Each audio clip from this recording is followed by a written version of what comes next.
Bonjour, je suis Eric Amsalem, fondateur de Florida Invest. Aujourd'hui, je vais vous expliquer ce qu'est un Special Assessment qui se traduit par un appel de fonds pour travaux.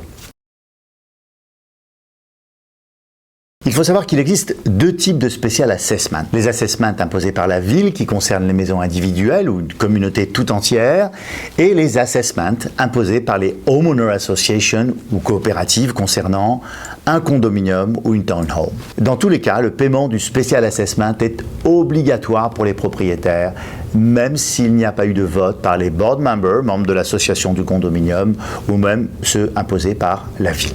Les Special Assessments imposés par les villes peuvent concerner, par exemple, la réfection d'un trottoir dans la rue devant la propriété.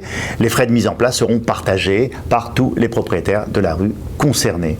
Concernant les condominiums, un assessment peut être imposé, par exemple, afin d'effectuer une réparation d'urgence, une fuite sur le toit, ou bien se mettre en conformité avec les normes d'habitation, comme la certification des 40 ans, obligatoire à Miami Beach pour tous les vieux buildings, par exemple. Comment un Special Assessment est-il financé ? Si le condominium a suffisamment de réserves, celles-ci peuvent servir au financement du Special Assessment. Dans le cas contraire, l'association qui gère le condominium devra négocier un prêt auprès d'une banque. Les propriétaires auront le choix de payer le Special Assessment mensuellement sur plusieurs années ou de le régler en inversement. Dans ce cas, le montant est souvent minoré des intérêts, bien entendu. Comment peut-on prévoir le Special Assessment ? Lors de l'achat d'un bien immobilier dans un condominium, il faut étudier le budget du building, regarder s'il y a des réserves et si les travaux importants, souvent prévus pour l'année en cours, ont été décidés.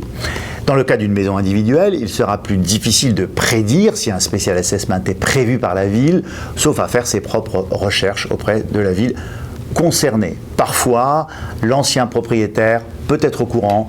Il faut toujours poser la question car le propriétaire est dans l'obligation de donner cette information.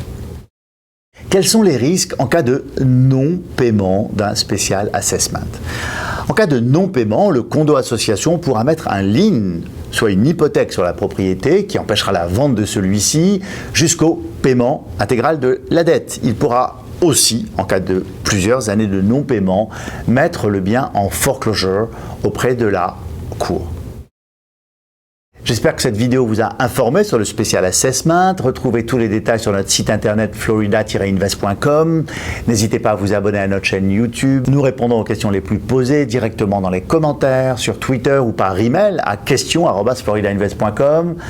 À très bientôt, en vous souhaitant les meilleurs investissements locatifs en Floride et aux USA. Il existe plusieurs sortes d'inspections selon si vous achetez un condominium ou une maison individuelle.